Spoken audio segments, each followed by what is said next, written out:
All right. Hey guys. Hey, so we are here with Dr. Mandy. This is Dr. Green. We are getting back into doing some more of these interviews, and I decided to hop in. Dr. Mandy had met and actually had a discussion with us a few months ago while she was involved in one of our IVs, and people really enjoyed the conversation. I figured we'd come back in and we'd talk about her world a little bit. It's a really unique approach in the clinical sciences. It's something that not everybody suffers from, but it's something she's a real expert with. And that's interstitial cystitis. I'll jump in on that in a minute, but just to give everybody a little background, Dr. Mandy LaGreca, she is, Mandy Dell. what's that? Sorry, I forgot to tell you, Mandy Dell. Oh, that's right. Oh, that's right. You changed it. Yeah, yeah, yeah. Yeah. Yeah, so it is legal now. But Yeah, yeah, I'm known absolutely. as both. Yeah, I still haven't Yeah, done all the yeah. paperwork. Yeah, it's legal. Yeah, well, and of course, congratulations again. I know it's been a year now, right? Yeah. But yeah, so I mean, Dr. Mandy kind of considers herself a root cause investigator. We know so much about root cause medicine. And she's a founder of IC Healer. She uses cutting edge science to help guide clients in investigating the root cause of their ailments. More importantly, she is a doctor in clinical nutrition. She has a master's degree in biology, is also a certified nutrition specialist, licensed nutritionist, functional diagnostic practitioner, and a certified personal trainer. And she's recognized across the world as one of the leading experts in interstitial cystitis, chronic urinary tract infections, and painful bladder syndrome. I mean, she's dedicated her life to helping people find relief and remission from chronic bladder problems. She's also expecting her third child just a few weeks out and is expanding her practice to help women of advanced maternal age achieve their dream of having a baby, both naturally or via IVF. She has a website. Dr. Mandy DCN. Sorry about that. Oh, I'm sorry. Yeah, yeah, absolutely. And we'll get that posted as well. Okay, great. Um, but yeah, yeah. So, we talk about IC, and it's something that, if you have it, you know what it is, you suffer from it, and it can be very debilitating. But it's also something that a lot of people don't really know what it is. Could you give us a little bit of info on what IC is and how it maybe affects patients? Yeah, it's a very, very difficult diagnosis because up until, I mean, even now, I think it's considered idiopathic. So what that means is they don't really know what the root cause is. And when I say they, I'm talking about conventional doctors. It's basically diagnosed from symptoms because they don't really have a really good diagnostic way to diagnose it because everyone's so different. And some people have, traditionally, if they're doing a cystoscopy or if they're doing some kind of potassium sensitivity test or imaging, most people don't have the typical what they're looking for in the bladder, like the inflammation. So symptom-wise is how everyone's pretty much being diagnosed, including myself. Quick background about me. I actually suffered with interstitial cystitis and bladder pain syndrome myself. That's kind of how I got into this. So I experienced a lot of these symptoms. So what are they? Burning in the bladder, frequent trips to the bathroom, frequency, nighttime urination, lack of sleep, painful intercourse. Vulvodynia is very common, so that's pain around the vulva area. And then burning, it can be either in the bladder or it could be in the urethra. I know I suffer from urethral burning, so burning upon urination, burning after urination. So it's very, very wide and diverse, but that's generally the characteristic. Again, like I said, no known cause really. But it does affect a lot of people. Men more are showing up more with this condition in the last few years, but traditionally it was more women than men. So the statistic I have here, 2.8 million women and 1 to 4 million men are diagnosed in this. And I do want to say something interesting, and you might find this interesting, Dr. Green, is that 30% of people with IC also suffer from IBS. So there's definitely that. So again, one more point I want to make. There is some debate as to classifying IC and separating it from bladder pain syndrome. I know that the IC network has talked about this. They have blogs on this. I know in parts of Europe, they've already separated the definition. So I and most of my patients, 90% of us, have bladder pain syndrome. And the IC is starting to be characterized as people who have the ulcerative type of IC. Okay, So, but we understood. still haven't really, we still kind of umbrella it under IC, even though we know that there is a differentiation between, both different types of bladder issues. So you've got a lot of these symptoms. They sometimes overlap with UTI or they can be more severe. Are there any tests that can be run to help actually get a proper diagnosis? Well, so in the past few years, and I should mention that I was also treated by this practitioner. Her name is Ruth Chris. She was a nurse practitioner who only worked with IC. Now she's retired and she's basically mentoring a lot of us. Now they can actually do urine testing that identifies bacterial biofilms. But the problem is not everyone who suffers with IC is showing that presentation. So if I were to say, out of all the tests that a doctor can run, that's probably the best one. Because when they do the diagnostic testing in the doctor's office, like the cystoscopies or any of the tests that they do for like the hypersensitivity testing of the area, it's there hasn't been really something that's been common among everyone. But the one thing I will say is 90% of the patients I've seen do have bacterial biofilms. So for those of you listening, if you're looking to run a test to see if you have this, go get that microgen. It's called the microgen DX. It's a PCR next generation sequencing test to see if there's bacteria. Okay, fantastic. Absolutely. Now, obviously, you were a patient. That's what kind of inspired you to focus on IC. Tell us a little about this root cause investigator and like the RCI approach that you take. So my approach is more lifestyle and nutrition because another couple of things that I found out through all the testing that I've done, because so I do the hair testing, I do organic acid, which is through a company called Genova, which is the NutriEval testing. I do nutrigenomic testing, and then I do check things like iodine and also mold. Mold is a major, major root cause for a lot of people. I should mention that. I think about 90% of my patients suffer from pretty bad mold overgrowth. So when I do this, I've actually found a lot of things that are common with everyone. So I see a lot of people have mold. We know mold can irritate the bladder lining.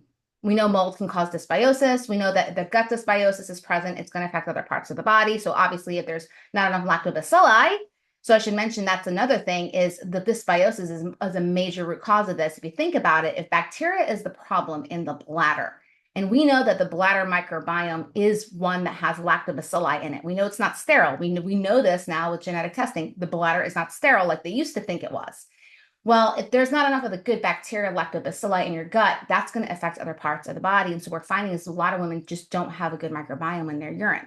So that is like very eye-opening, but you have to go upstream because that's still downstream, right? Like if you're looking at that infection, well, how did it get there in the first place? Most people have leaky gut. Yeah, So sure. that's where yes. So you're very familiar with leaky gut. That's like So your now big. you're getting into the ability to not just say, hey, we have to concentrate on the bladder itself, but now we're looking at the whole body, the immune system, everything that interacts with that.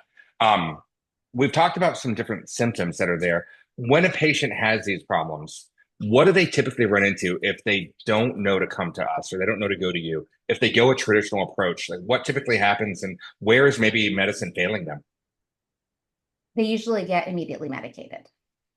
So a lot of my patients are put on hydroxyzine because there is a histamine component to this. We know that when there's a leaky gut, we know that there's problems with histamine. We know this. If there's mold, we're going to have more mast cell activation. So they're not getting that though. They're putting them on hydroxyzine, not because they know that they have mold, but because they know that they have some kind of histamine related symptom. So that's a very common medication they get put on. Many of them get put on amitriptyline, Oh, which wow. is for Yeah. pain. Yeah. But that's actually an antidepressant. So they think Hmm. that, obviously there's the regulation of pain in the brain. So they're thinking that they're going to help. And some people do get better on that temporarily, but their symptoms do come back. A lot of them get put on antibiotics, just random antibiotics, not even because they did microgen testing and found an infection. Because so the problem is with these types of chronic biofilm infections, the duration that the antibiotics are being administered are not long enough. They Sure. need to be for a minimum of 2 weeks, and they're being putting on 3 or 5 days. And then they're creating drug resistance. And so the bacteria are getting stronger. So that's another one. So a lot of people, when they're coming to me, they've been on antibiotics, they've been on a hydroxyzine, they've been on amitriptyline. They used to be on Elmeron, but we know Elmeron's been sued because of problems with the eyes. So that's a medication that was very commonly prescribed to people with IC, but it was causing a lot of ocular damage. And so they've Oh, they've been under lawsuits and stuff like that. So I don't think that's getting prescribed as much. That's really all they're doing. And so by the time they're coming to me, they're frustrated because they've been on all these medications that have side effects. And they're at their wits' end because they're sitting there, they're going to the bathroom 50 times a day. They're hurting when they go to the bathroom. They can't have intercourse with their spouses because it hurts too much. It's a horrible, horrible condition.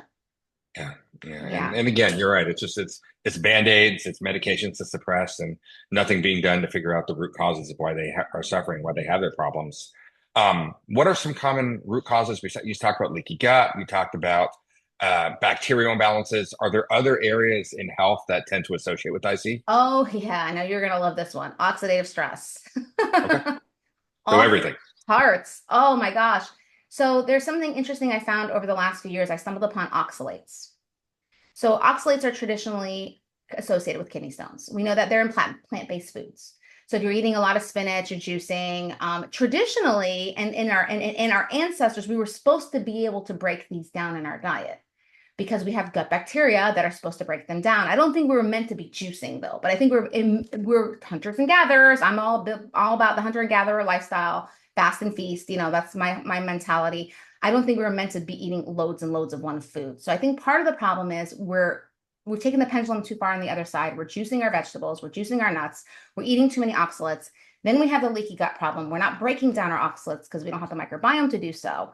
And so there is an oxalate piece of this that's part of the problem because if you think about it, if you look at oxalic acid under a microscope, it is sharp, it looks like glass, and when you pass it through your urine, and I can tell you this from firsthand, it feels like you're peeing glass. My oxalate situation was so bad at one point, every time I went to the bathroom, I would bleed Yeah, because these little crystals were cutting up my urethra. So that's a major root cause. But the reason why people have oxalate issues varies. So for some people, they might have been vegans and they were doing very high oxalate diet. For others, it could be oxidative stress. We know that oxidative stress can upregulate your body's endogenous producer of oxalates, like kidney stones. Some of my patients do have had kidney stones. Some of them haven't. It just varies. And another part of the oxalate piece that I'm finding out is if you have mold overgrowth, there is also an indirect way that mold can also produce oxalate in the body. So I think that right yeah, there is a major root cause. I can see oxalate in the urine when I run the organic acid test through the NutriEval because they mhm. have a panel on there that can show you the three types of oxalate metabolites. Yeah. So definitely, diet is very, very important in a Mhm. patient's health when you're dealing with IC. How important is just a good health history and dealing with these different symptoms and trying to uncover IC? Very important. It's like a 3 hour process for me when I get their Wow. forms, just like you. I have Yeah. these long forms. I tell them you better be prepared to spend a few hours on these. I'm not just gonna like do like what these medical doctors do and just kind of skim through everything. I want to know everything. And the stuff that I find is amazing. First and foremost, I find that a lot of my patients have had a history of trauma.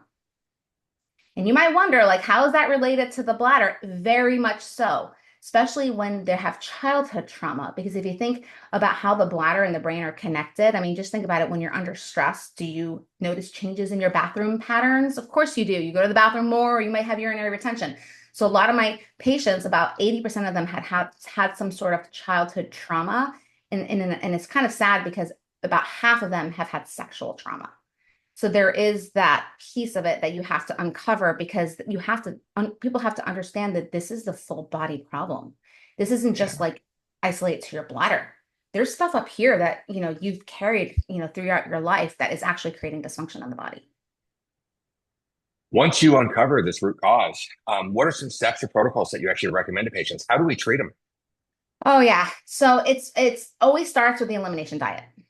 I always have to start with that because I look at their food journal, I see what they're eating. We walk through, healthy diet, what foods are inflammatory, what things are anti-inflammatory, and we start right there. And then we start working on the gut right away by removing the things that are damaging to the gut. And then we add in like spore-based probiotics, some immunoglobulins, right off the bat, even before I get any labs. Once I get the hair tissue mineral analysis test back, that allows me to customize a nutritional supplement for them because many of them are so depleted in things like magnesium, sodium, potassium, which your adrenal glands they rely on this. And then like trace minerals like manganese. Some of them have significant iodine deficiency. So we kind of gradually kind of build supplements. The one thing I don't like to do is like throw like hundreds of dollars of supplements at people right off the bat. I think they get overwhelmed. So I did build. So I'll get like a lab back and say, all right, we're going to add this. And then we'll get another lab back. I'm like, oh, looks like you might need a little glutathione or it looks like you might need a little bit of this. And we just kind of build from there. And then a big piece of my practice is education. I think that's what's missing in medicine is doctors don't teach you anything. You just walk Yeah, in and true. you're on, and I'll see you in 3 months. They go through an entire educational process. I have modules. I have a course I put them through. I assign things. I'm like, this person needs gut support. I'll assign them like a unit that I've created on gut health. I have lots of videos. I give them quizzes because I also teach at the college level too. So I'm also a professor. So I have my teaching hat on and I'll give them quizzes and, just make sure that they understand the concepts. That's fantastic. Now, and obviously, this approach to treating IC is so different. We've talked about the conventional treatment that just throws medication on it or surgeries. What are some of the biggest challenges that patients may face when getting into and starting the journey to uncover the root causes of their IC? The biggest challenge is making change. And I'm sure you can appreciate this. I think the number one challenge is it surprises me because they're in so much pain. And when you've got to remove something out of your diet, that seems harder than asking them to self-catheterize. Like they're more my patients, and not all of them. I have some really good patients, so I don't want to speak for all of them. But every once in a while, I encounter somebody who would prefer to self-catheterize themselves and put medication into the bladder than to remove wheat from their diet. So that's probably my biggest challenge. Yeah, It's surprising. I definitely can hear that. Absolutely. Well, what advice would you give to someone who is newly diagnosed with IC and is feeling overwhelmed, and maybe is trying to figure out how can they accomplish this and when? Well, don't rely on what your doctor's saying. Always seek a second opinion. If you can find a functional medicine doctor in your area, that's probably the best thing. They're going to give you a different lens. They have a different lens. They're going to give you a different opinion than your medical doctor is. And just take all the information at first from your functional doctor and what the conventional doctor is saying, and just start to research like things that are evidence-based. Like do not go on Reddit. For the love of God, do not go on Reddit. Those people are crazy because you're going to be very depressed coming out of that. Find people like myself, start following us. Follow us on Instagram, follow us on YouTube, start watching the YouTube videos. We have so much free content. You don't have to just sign up all of a sudden and make a commitment. Just go on our free content. We all give our information away for free and start to self-educate yourself really slowly. The biggest thing I think the biggest challenge is being open-minded to a different approach because I think that's when we have our belief system blocking us from being able to see that there's an other option. And that process takes a little bit of time. And once you crest over to the other side and your belief system changes, you're actually going to find things are just going to come your way. So just be open-minded to an alternative idea and, don't shun people away who have a different idea. Like I'll give you a great example. When someone first told me that I'm supposed to use ozone, at first I was like, what? You want me to put what in my body? This is crazy. And, that's our initial knee-jerk reaction. Like, that's crazy. How could I put that in my body? That's dangerous, right? Because that's what we're being told. But once I started to encounter and like being open-minded and learning about it and talking to different people, I started to realize this actually might be a good thing for me. And ever since I started doing those types of treatments, I was noticing tremendous benefit in my health. So that's my advice. It's interesting because we know that the medical model is there just to cover up symptoms. They don't really do the corrective care. They don't go to root causes, but their model does allow insurance to pay for their services.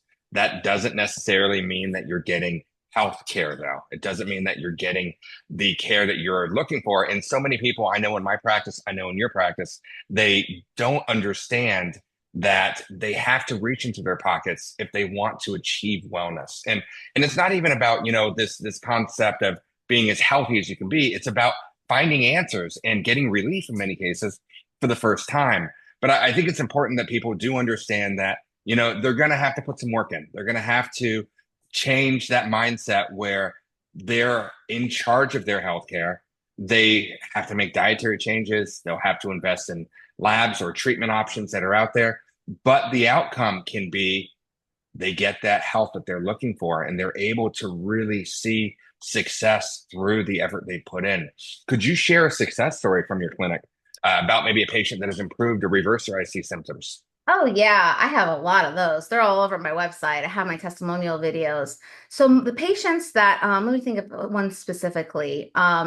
I have a men and female. That's a yeah. I'm trying to think specifically who I can refer to. Yeah, I had one patient who had pretty. She was a vegan. And that was like all she was doing. She was like vegan diet. She would juice. Younger. So she was in her early 30s, and we now this is not typical, but just by switching her diet and trying to improve her gut health, I mean, she was in remission in about 3 months. I mean, we realized that that was really what was hurting her. She didn't have all the infections and things like that. Want to make it very clear that the more complicated your situation is, the longer it's going to take you to get better.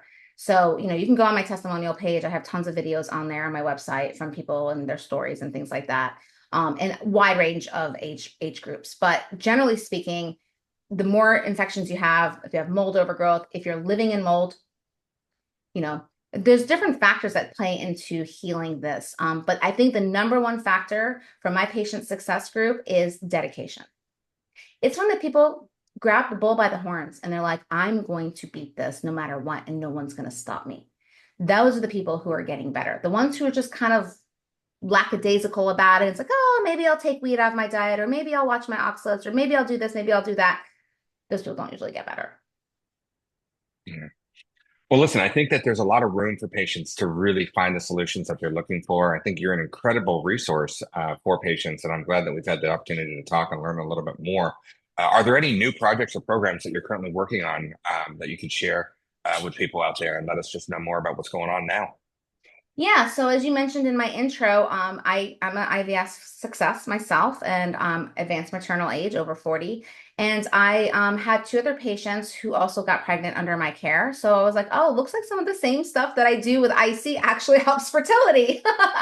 So I am trying to expand into that as well. So I'm going to be helping women who are over 35, which I think 35 is still young, but that's where they label AMA, over 35, over 40, to help them achieve any kind of success in pregnancy, whether you're doing IVF, or whether you're doing IUI, or you're doing, natural. And then I'm also kind of getting into longevity as well. I think that fits me because I'm getting older. So I think I kind of use my own experience to help others. So I'm trying to get into a little bit of longevity, and I'm still doing IC, but I'm also helping people with chronic UTIs as well. I'm starting to realize that there is a little difference between IC and people who have chronic UTIs. So I've also added that. So that's all on my new website, DrMandyDCN. Fantastic, excellent. Well, I appreciate you coming out, and this has been a great talk. Thank you. I actually learned a lot more. Honestly, we've treated IC in the past and, used ozone and functional medicine as an approach, but there's so much more details to it. And then it's nice to have a specialist that we can refer those patients out to and Thank really you. get that help that they're looking for. So look Yeah. forward to And that talking that more in the is a big future. piece of it is hope. That's the big Yeah, piece of this, having hope, because I think yeah, a lot of times they come from that Western model and they've been thrown around to different doctors and they've really at their wits' end. So just want to let your listeners know that there's hope, and then you can improve your outcome for sure. sounds fantastic. Excellent. Well, thanks very much, and Thank we'll you. talk soon. Okay.